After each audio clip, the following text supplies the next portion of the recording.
नमस्कार दोस्तों, मैं विवेक एक बार फिर से अपने YouTube channel stock trading technique पर आपका हार्दिक स्वागत करता हूं। दोस्तों, जो पिछला सेशन कंप्लीट हुआ, जो 20 तारीख का सेशन था, उसमें एक हमने बहुत बड़ी गिरावट दिखाई। इंट्राडे के अंदर भी और क्लोजिंग में हमने अच्छी बड़ी गिरावट के साथ दिखाई है। और ये सारा कुछ मैंने अपनी पिछली वीडियो के अंदर प्रेडिक्ट कर दिया था। अगर मेरी वीडियो नहीं देखी तो नीचे डिस्क्रिप्शन बॉक्स के अंदर है, उस वीडियो को देखिए और जो सेशन कंप्लीट हुआ है उसको आप खुद कंपेयर कर सकते हैं।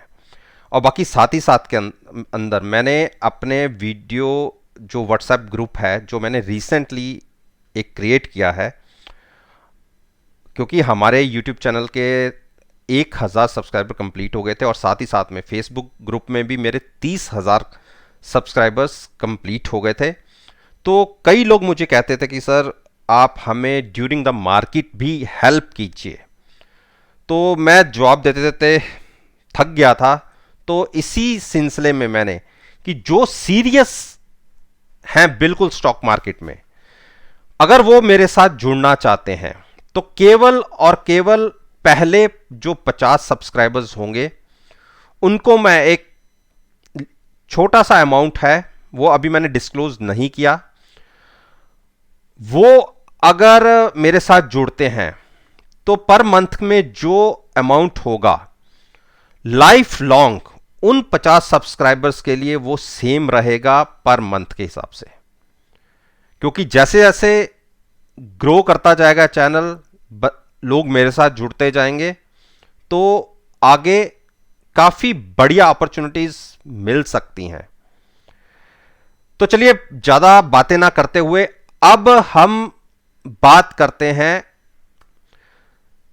नेक्स्ट पॉसिबिलिटी की क्या हो सकती है निफ्टी और बैंक निफ्टी के दोनों इंडेक्स के अंदर। जैसा कि मैंने पिछली वीडियो में कहा था कि अगर निफ्टी ने 15,690 ब्रेक किया तो आप यह मान के चलिए कि 15,560 को हम टच कर देंगे।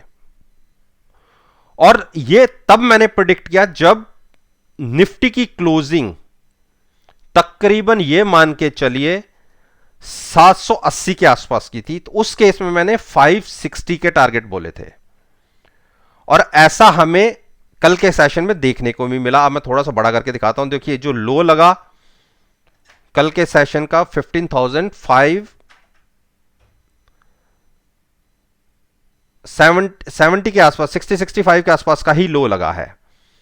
और अब जब मैं वीडियो तकरीबन 10 बजे के आसपास रिकॉर्ड कर रहा हूं, हमारे यहां तो हॉलीडे है, लेकिन एसजीएक्स निफ्टी बिल्कुल काम कर रही है। उसमें जो ट्रेडिंग हो रही है वो 15,615 के आसपास हो रही है। यानी जहां से हम क्लोज हुए हैं इंडियन मार्केट में, वहां से भी तकरीबन 20 एक पॉइंट नीचे। तो अब यहां से पॉसिबिलिटी क्या बनती है? देखिए अभी हमारी नजर रहेगी फिर से 15,560 पर ही। और ये इतना क्रूशियल प्राइस है, ये 50 डेज मूविंग एवरेज भी है और पिछले 3 महीने से ये प्राइस तकरीबन 2 से 3 महीने के बीच में ये ब्रेक भी नहीं हुआ। मूविंग एवरेज की बात कर रहा हूं मैं, प्राइस की बात नहीं कर रहा। 50 डेज मूविंग एवरेज वो मैं दिखा देता हूं। देखिए लास्ट जहां ब्रेक हुआ था वो ये वाला डे था 14 मई को। तो आप ऑलमोस्ट मान के चलिए 3 महीने के आसपास हो ही गए हैं, तो ये ब्रेक नहीं हुआ था। अब ये बिल्कुल उसके आसपास ट्रेड कर रहा है। अगर हम गैप डाउन खुल जाते हैं किसी कारण से और 15,560 के नीचे ट्रेड करना शुरू करते हैं, तो आप ये मानिए आपको टारगेट जो अगला दिख सकता है, जिसकी बातें कर सकते हैं हम, वो 15,200 का होगा। ऐसा नहीं है कि खुलते ही 200 की तरफ पहुंच जाएगी मार्केट, लेकिन हाँ 15,400 का एक इमीडिएट टारगेट दिख सकता है तकरीबन 150 टू 160 पॉइंट नीचे। तो ये बात हुई पॉसिबिलिटी की। अब जिसको ट्रेड लेना है, 15,560 ब्रेक करके हम नीचे ट्रेडिंग करना शुरू करते हैं और कम से कम 15 से 20 मिनट आपको ऑब्जर्व करना पड़ेगा। अगर ट्रेडिंग होती रहती है तो एक शॉर्ट पोजीशन क्रिएट कर सकते हैं हैजिंग के साथ। और क्योंकि आखिरी वीक की क्लियरिंग भी होगी, इंट्राडे में अगर ट्रेड करना चाहते हैं तो उसका प्रीमियम काफी कम होगा। तो आप हैजिंग के साथ शॉर्ट पोजीशन बना सकते हैं इंट्राडे के लिए। और बाइंग 15,800 से पहले बनती नहीं है कि आप लॉन्ग पोजीशन बनाएं क्लोजिंग बेसिस पर। अब बात करते हैं बैंक निफ्टी। देखिए बैंक निफ्टी को 2 दिन पहले तक मैं काफी स्ट्रांग समझ रहा था और 2 स्टेप्स के अंदर ही इसने देखिए कितनी बड़ी गिरावट दिखा दी। और जब मैंने पिछली वीडियो पोस्ट की थी एक दिन पहले से, उससे पहले वाली जब ये क्लोजिंग मिली थी, मैं मंडे क्लोजिंग की बात कर रहा हूं, उस टाइम क्लोजिंग मिली थी हमें 35,150 के आसपास। और मैंने ये कहा था कि अगर 34,900 बैंक निफ्टी ब्रेक करती है, और जहां क्लोजिंग मिली थी वहां से भी तकरीबन 300 पॉइंट नीचे की बात कर रहा था मैं, कि अगर उसके नीचे हमें ट्रेडिंग मिलती है तो एक बहुत बड़ा 1000 पॉइंट का एक फॉल देखा जा सकता है। तो जिसको शॉर्ट पोजीशन लेनी हो वो 3490 के नीचे ले सकते हैं। देखिए खुले हम 3500 के आसपास, 34950 के आसपास खुले, तो 900 के नीचे नहीं खुले, लेकिन खुलते ही हमने 900 ब्रेक कर दिया। और देखिए वो 900 फिर ऊपर की तरफ टूटा नहीं, यानी आपको ट्रेड तो मिल गया। और जो इंट्राडे में हमने तकरीबन आप देखिए जो लो लगा दिया 34,440 के आसपास का, तो 500 पॉइंट्स तो आपको इंट्राडे में ही मिल गए। और जबकि मैंने 34,000 की बातें की थी, तो ऐसा नहीं है कि अभी सेंटीमेंट्स बहुत बूस्ट हो गए हैं यहां से, लेकिन क्योंकि आप अच्छे प्रॉफिट में बैठे हुए हैं, तो मैं ये नहीं चाहता कि जो प्रॉफिट अभी तक आपका बना हुआ है वो किसी कारण से लूज हो जाए। तो हम प्रॉफिट के अंदर एक स्टॉप लॉस लगा सकते हैं 34,600 का, और पोजीशन तो आपकी कैरी है ही, तो 34,600 पर अपने ट्रेड का स्केयर ऑफ ऑर्डर डाल दीजिए। मैं स्टॉप लॉस इसलिए नहीं बोलूंगा क्योंकि लॉस जहां दिखता है बंदे सोचते हैं कि लॉस में हम कोई अपनी कवरिंग ऑर्डर डाल रहे हैं। हमारा ट्रेड प्रॉफिट के अंदर है, उसको प्रोटेक्ट करने के लिए हमने जहां क्लोजिंग मिली है उसके 200 पॉइंट ऊपर का, तकरीबन 150 पॉइंट ऊपर का एक स्केयर ऑफ ऑर्डर डाला कि हमारा ट्रेड यहां पर खत्म हो जाए, क्योंकि मैं नहीं चाहता कि जो प्रॉफिट मिला हुआ है वो आपका लूज हो जाए। तो अगर किसी को ऐड करना है, किसी को ऐड करना है बैंक निफ्टी को, तो अगर 34,250 के आसपास स्टॉक आए गिरावट में, तो वहां पर आप ऐड कर सकते हैं 34,000 और 34,250 के बीच में, जहां आपको अच्छा लगे पोजीशन को कैरी कर सकते हैं लॉन्ग साइड के लिए। बात करें रिलायंस की। देखिए रिलायंस के अंदर मैंने कहा था कि जिसको नई पोजीशन लेनी थी, हमारी पोजीशन तो 2110 के आसपास बाइंग में है ही, और साथ में हमने पुट बाय की हुई है, तो हम तो एक लिमिटेड पैसे देके हमने अपना रिस्क मिनिमाइज कर खत्म ही कर दिया एक तरीके से, और उस पोजीशन को हम कैरी कर रहे हैं। बार बार ये स्टॉक 2120 के आसपास जाता है, लेकिन क्लोजिंग उसके ऊपर नहीं मिल पा रही। तो नई एडिशन के लिए भी मैंने 2080 के आसपास बोला था कि जिसको पोजीशन नई बनानी है वो भी बना सकता है। और देखिए खुले हम कहां पर 2070 पर, तो यानी 2080 के तो नीचे खुले ही, तो 10 पॉइंट तो यही आपको एडिशनल मिल गए। अगर मैं कहूं कि आपने खुलते ही बाय कर लिया, और इंट्राडे में 2020 तक गिरे, वहां से भी हम 50 पॉइंट और फर्दर गिरे, क्योंकि मार्केट ने एक बहुत ही बड़ा नेगेटिव साइड का इंपैक्ट दिखाया था खुलते ही। तो मैं 2070 को प्राइस पकड़ूंगा कि आपकी यहां से बाई हो गई, और साथ में पुट भी है, तो इसलिए चिंता की बात नहीं है। एक बार ये 2125 के ऊपर क्लोजिंग दिखा दे, एक बड़ी इसमें रैली देखने को मिल सकती है। थोड़ा सा कंसोलिडेशन चल रहा है, और देखिए मार्केट इतनी गिर रही है उसके बावजूद ये स्टॉक फ्लैट है, तो घबराहट नहीं होनी चाहिए, इसको डिप पर बाय ही करना बनता है। जिसको नया एडिशन करना है वो भी कर सकता है लॉन्ग साइड के लिए। एचडीएफसी बैंक, देखिए एचडीएफसी बैंक को हमारी अपनी पोजीशन 1500 पे बनी हुई है, साथ में पुट बाई है, और वहां से ये स्टॉक देखिए गिरावट दिखा चुका है। और एक दिन पहले भी मैंने बोला था कि अगर 1460 के आसपास या 1850 के आसपास मिले तो आप फर्दर लॉन्ग कर सकते हैं, जिसको नया पोजीशन लेना है। और अगर किसी ने बाय किया है तो नीचे के प्राइसेस ये थोड़ा संभला है, जहां खुला उसी के आसपास ही क्लोज हुआ है, कोई इतनी बड़ी 20-25 पॉइंट 1500 के स्टॉक के लिए कोई बड़ी बात नहीं है। तो क्लोजिंग ठीक रही मार्केट के हिसाब से, केवल 0.25% की गिरावट, कोई बहुत बड़ी गिरावट नहीं है। तो जिसको ऐड करना है, अब हफ्ते के क्लियरिंग दिन भी इस एक्सपायरी के केवल 5 या 6 बचे हैं, तो प्रीमियम काफ़ी रिड्यूस हो चुके हैं। हैजिंग के साथ अगर आप लॉन्ग पोजीशन बनाते हैं तो एक बाउंस की पॉसिबिलिटी बहुत बढ़िया है, क्योंकि ऊपर से ये तकरीबन 100 पॉइंट्स करेक्ट हो चुका है, तो एक ज़बरदस्त बाउंस की भी पॉसिबिलिटी हो सकती है। अगर 1470 के ऊपर क्रॉस देता है, क्लोजिंग देता है, तो 1490 और 1500 तो ईजिली दिख जाएगा। तो हैजिंग के साथ ही लॉन्ग कीजिएगा, अदरवाइज नहीं। इंडस बैंक, देखिए इंडस बैंक को हमने ये कहा था, कल के दिन में डिसाइड किया था कि अगर 980 और 85 के आसपास मिले तो हम लॉन्ग करेंगे। तो प्राइस तो हमें मिल गया, देखिए क्लोज ही हमें 981 हुई है, तो हमारा प्राइस मिल गया और हमने इसको लॉन्ग कर लिया। जिसको बाय करना है वो इस प्राइस पे बाय कर सकता है, लेकिन होराइजन लंबा रखिएगा। ये मत कहिएगा कि आपने सर गिरते हुए स्टॉक को खरीदवा दिया। देखिए हम गिरते हुए स्टॉक को ही खरीदते हैं। रीजन क्या है, हाइक पे अगर खरीद के फंस गए तो उसका क्या फायदा। मेरा कोशिश होती है कि जहां हाई लगे और उसके आसपास स्टॉक कंसोलिडेट करे, और उसके बाद जब गिरावट हो तो मेरा कोशिश होती है कि 10% कम से कम नीचे हमें ये स्टॉक मिले। और आप देखिए रिसेंटली हाई इसमें 1070 के आसपास का था, जो केवल 4 दिन पहले लगा।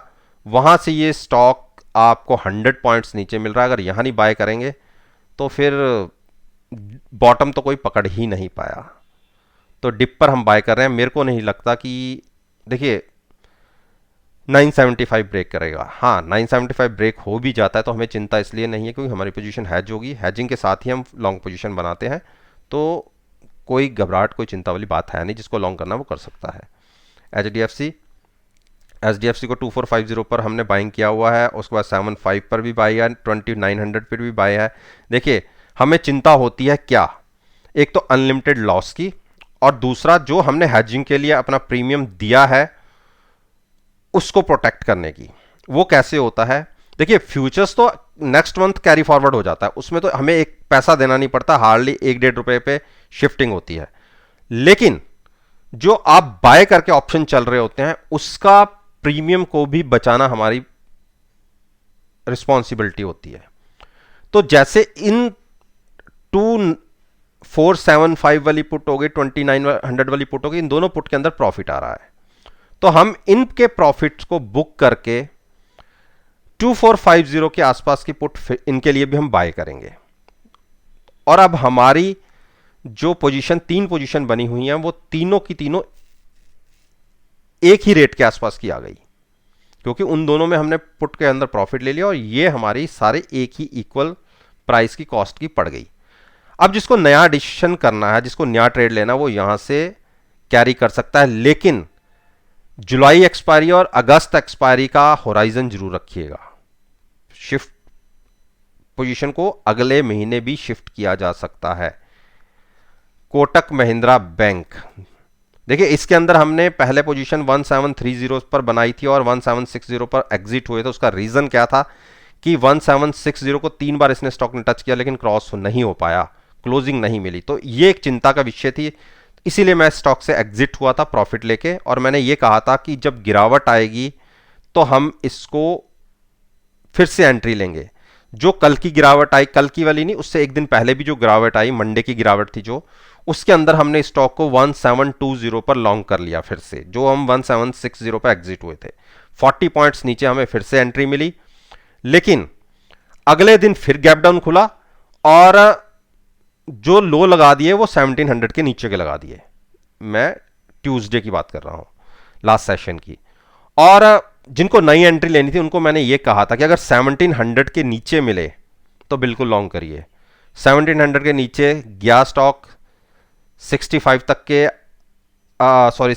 97 तक के इसने लो लगाए, 1697 के। मैं ये कहता हूं कि 1697 पे कोई नहीं बाय कर पाया, चलो क्लोजिंग पे भी जिसने बाय कर लिया तो भी 1700 के आसपास आपने बाय कर लिया। तो यहां से अब हम इस पोजीशन को कैरी करेंगे लॉन्ग साइड पर, कम से कम 40 टू 50 पॉइंट्स के लिए। तो जिसको नया पोजीशन लेनी है बिल्कुल ऐड कर सकता है। डिप पर बाय कर रहे हैं आप तो लॉन्ग जा सकते हैं। आईसीआईसीआई बैंक, आईसीआईसीआई बैंक को पहले हमने शॉर्ट करके पैसे बनाए और हमने कहा था कि शॉर्ट पोजीशन को आप 650 पर एग्जिट कर लीजिएगा।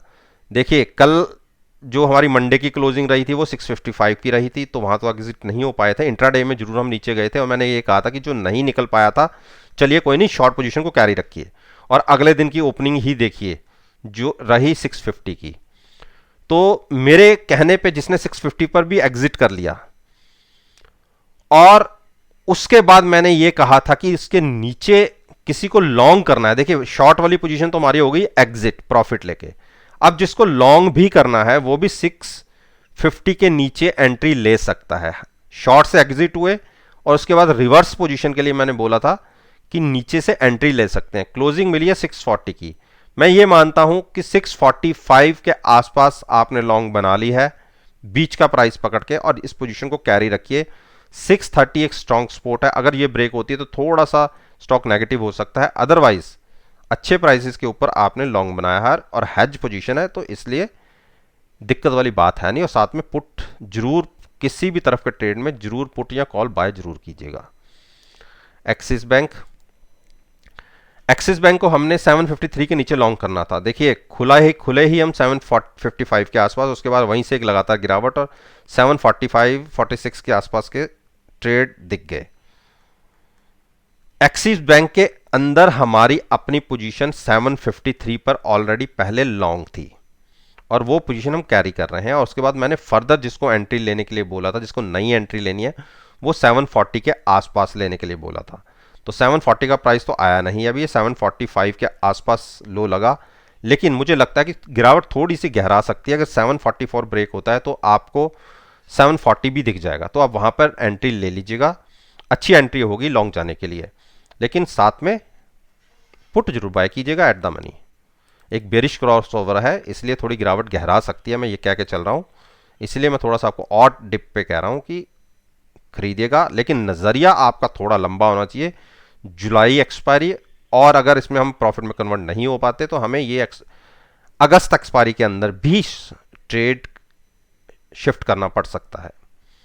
एसबीआई, देखिए एसबीआई को हमने बाय करना था 410 425 के बीच में, स्टॉक गिरा 420 तक, लेकिन मेरा जो, मैं इसको 415 के आसपास कंफर्टेबल हूँ लेने के लिए। अगर वहाँ मिलता है तो मैं वहाँ से लॉन्ग बनाऊंगा, और आपको भी एडवाइस होगी 414 के आसपास या 415 के आसपास आप लॉन्ग कीजिए, पुट बाय कीजिए और फ्यूचर्स को लॉन्ग कीजिए। हैजिंग के लिए पुट बाय करनी होती है और पोजीशन लेनी है फ्यूचर्स के अंदर, और इसको थोड़ा सा नज़रिया लंबा रख के कम से कम जुलाई और अगस्त मिड तक का थोड़ा सा अगर महीने भर का नज़रिया रखेंगे तो आपको बहुत अच्छे प्रॉफिटेबल रिजल्ट्स देखेंगे। और चिंता इसलिए नहीं होती क्योंकि हमारी पोजीशन हैज होती है। तो दोस्तों, ये मैंने निफ्टी इंडेक्स, बैंक निफ्टी और दोनों इंडेक्स के फाइनेंशियल सेक्टर्स के जो स्टॉक्स हैं उस पर मैंने अपना ओपिनियन आपके साथ शेयर किया है। और मेरा ये मानना है कि अगर मेरी इस वीडियो को आप जो नेक्स्ट सेशन 22 जुलाई का होगा उसके साथ कंपेयर करेंगे तो यकीन मानिए आपको बहुत अच्छे प्रॉफिटेबल रिजल्ट्स देखने को मिलेंगे। किसी चीज़ का डाउट है तो आप मेरे चैनल पर आइए, प्लेलिस्ट को ओपन कीजिए, उसमें से कोई वीडियो पिक कीजिए और नेक्स्ट सेशन के डाटा के साथ आप एनालाइज कर सकते हैं। और अगर आपको कोई कुछ पूछना है तो कमेंट बॉक्स में लिखकर बिल्कुल मुझे पूछ सकते हैं और एडवाइस भी दे सकते हैं।